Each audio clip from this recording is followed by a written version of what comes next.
funds the wilderness and the garden. He funds them both the same. So why was John over in the what he called wilderness eating locusts and wild honey? That's not on the menu. If you get me a menu for the garden has some stuff or has some things on its menu, and if you get me a menu for a wilderness, the wilderness got stuff on its menu. The wilderness and the garden exist right next to each other. Where was the garden that was next to John's wilder? First.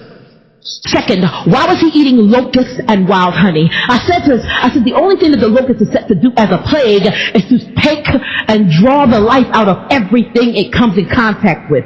So if you eat a locust, right, when you put it in your mouth, you are putting death into your mouth. You are putting, right, any element of the locust of the wilderness the plagues that you look at, they were plagues. So they were meant to kill you, right? Any element that you look at is meant for you to die. So why are you putting locusts in your mouth? Locusts and wild honey. How is honey wild? I did check out a picture of what they call wild honey, and what it does is it actually helps you get rid of allergens. But God's saying right now, you would not have needed to get rid of those allergens, right, that he thought were detrimental to him. He would not have had to get rid of those allergens if he had not been eating locusts, right, things that were meant to kill him. You eat things that are meant to kill you, then you should die. Except he didn't. I'm not saying he should have died. What I'm saying is he should have died from that. If you eat something now that's supposed to kill you, the normal repercussion for it is that you should die. When Paul's hand got bit by the snake and he shook it off, the people looked at him like he was crazy. Why? Because she should have died. Because he did not die, they said, okay, one of two things is true. Either he is demonic or that he has a God that is helping him. And we want all that God that we could get. So they took him and tried to worship him. And he had to stop them from doing it. Well, either way, you are eating locusts and wild honey. We're not wilderness. There's only thorns and thistles on the menu. Oh, getting me a menu. I gotta check it to see if you are eating the right thing. My contention is, John walked his tail out there ahead of time, right? God never told you to go to the wilderness and baptize people, but did he tell you to move out there and live out there and start eating crazy things? It's just a question. It's a blog. It's just a question.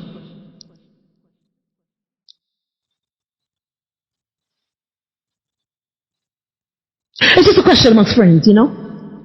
Because the problem is, they actually announced, God said it.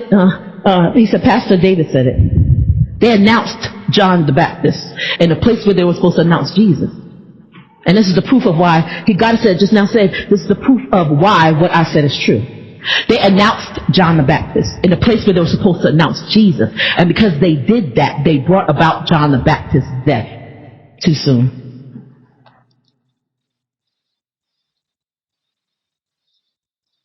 We announce that somebody is a savior of the world. They gotta die.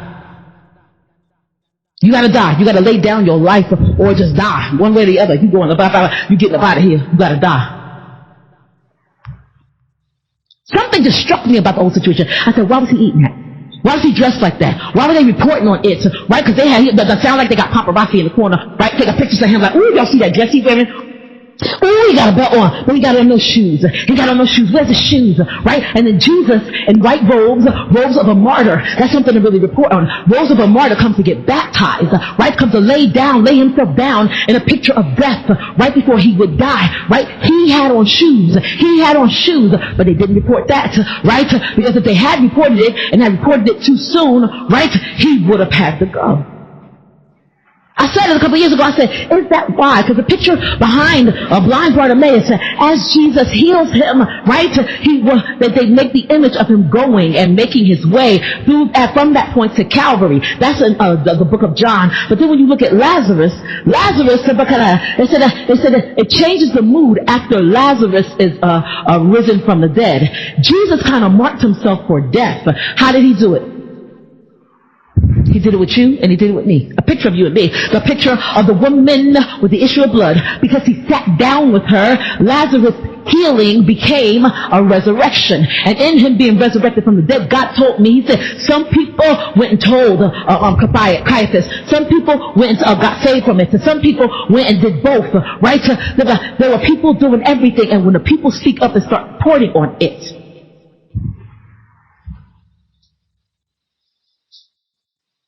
whose report do you believe?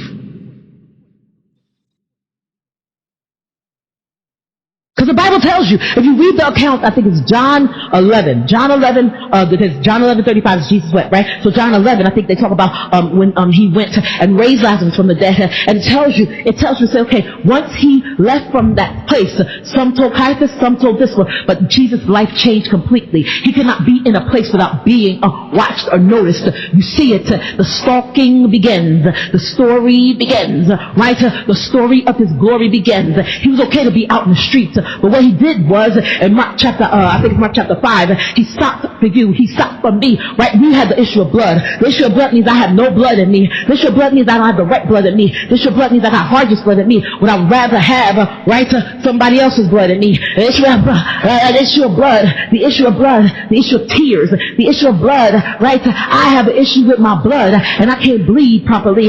God help me. I ain't bleeding properly, right? We all have an issue of blood, because without the shedding of blood, there can be no remission of sins. We all got an issue of blood, but Jesus came and he knew once he stopped for her, because she was the middle story, right? She was not supposed to be even in it. She caused him to be late. She was the middle story between, I think, Jairus and Lazarus. Because Jairus' daughter was on the calendar. On the Chronos calendar. Jairus' daughter was on the Chronos calendar. And Lazarus was on the Chronos calendar too. But because he stopped, right, when she took his virtue, right, he sat down to talk to her. He called her daughter, right, and started to talk to her. Right? And so because he did that, he made himself late, right, for an important date. Right? Y'all know the story. He made himself late. And because he made himself late, he was on the water, wasn't he? At one point, God reminded me, he was on the water. They were on their way there to Bethel. They were on their way out here to Bethel. He was on their way to Bethel, right? And so while they're on the water, he said, Lazarus sleeps. And the disciples got up there, oh, great, Lazarus sleeps. Oh, He said, no special children, no special ones. No. Lazarus is dead.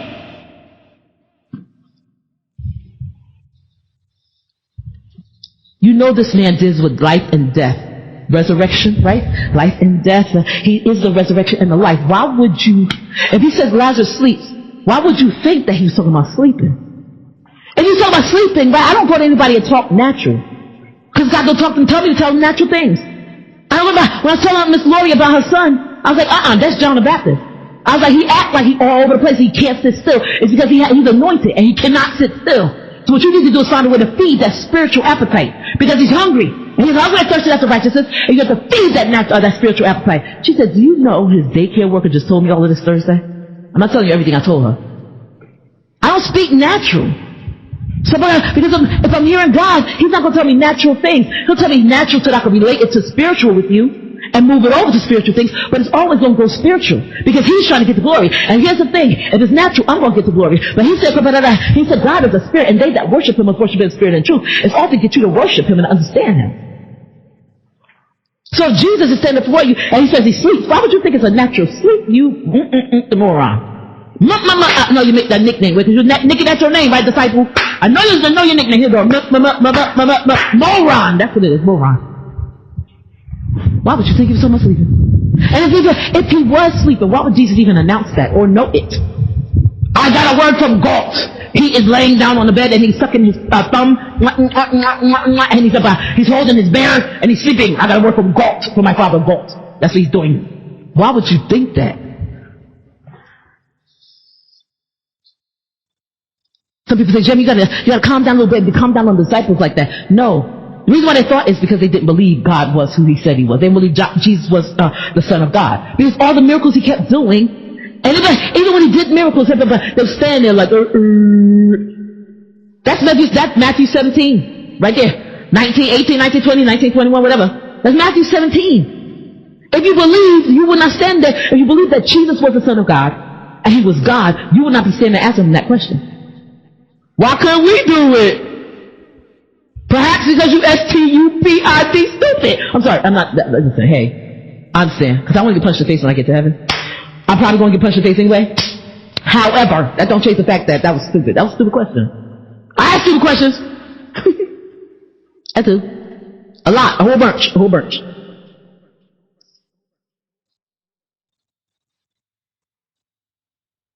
I ain't asking my big brother no stupid questions. I'm not asking him. I'm not asking. Well, I'll say I know this is a stupid question, but I've got to ask. This is a stupid question. I know y'all don't focus on and fix your eyes on natural things, but I've got to ask. This is a stupid question. I know you're telling me to fix my eyes on Jesus, who's the author and finisher of my faith, meaning he began and he ended. He's the first and the last. He's the Alpha and Omega. And before I know it, I'm up in the praise, and I forget my stupid question. What was he talking about? You said about something? Oh, okay. Thank you, Holy Spirit.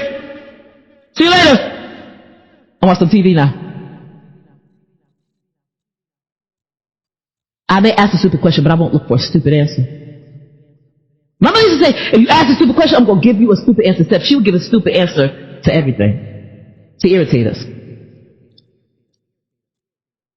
She tells us, ask before you do anything. This is one thing, where ask before you do anything. We cannot go to the bathroom. We cannot get water. We cannot get an apple out the refrigerator. We cannot, even though she tells us, make sure you have apple and orange every day. But then she tells us, make sure you ask. We usually take an apple or orange with us to school. So the thing is, if she wants to eat an apple or orange, well, I ate one at school, so you want me to eat another one? That's a stupid question, so you got a stupid answer.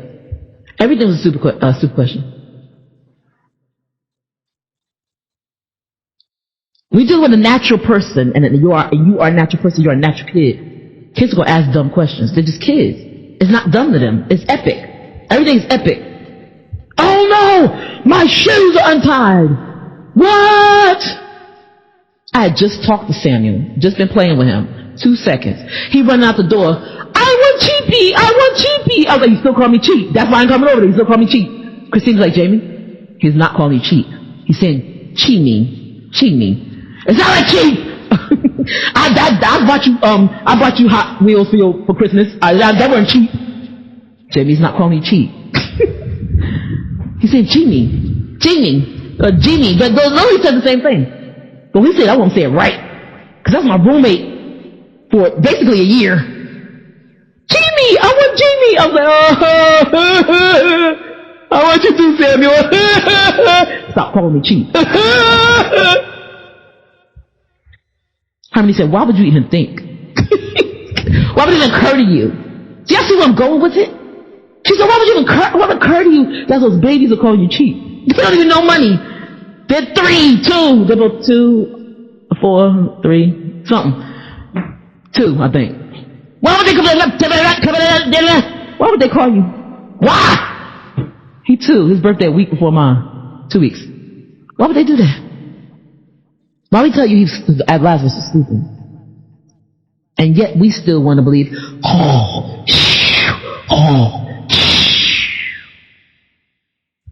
Could it be that it's not what you believe is going on, but what you want to hear? I deal with that. Could it be? Could I believe? Could you believe? Could it be that you have not heard what you wanted to hear? So you make up something, even though you know when he said that Lazarus was sleeping that he was not really. Cheemee. I had to throw it in there. I had to do it. Cheemee. Sammy, do not say my name when he's sleeping. He's like, I want Cheemee. It was so cute. We were in the vestibule of the church and you could hear him. But he's like, Samuel, shh, because you got it from me. We were together for a year, you got it from me. It's surround sound right now. Surround sound. I wish people would cry out for God like Samuel was crying out for me.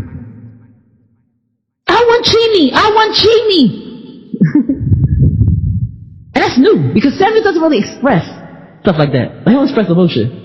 So he say, I want anything. That's a kid thing. So he's growing into, it's new. He's looking different. He does, because it's been a couple months since I've been there. But I say he's looking more and more like Stephen. But here's the thing. He's starting to come more and more into who he is. So he'll say, I want. He can acknowledge his soul's realm, right? When I wouldn't do it. Unless I love you and care about you and we are road dogs, you will never know what I want. think, or feel about anything. I will not give you my soulless realm because I protect it, right? So I wouldn't tell you. Those people that are close to me know what I want. I want.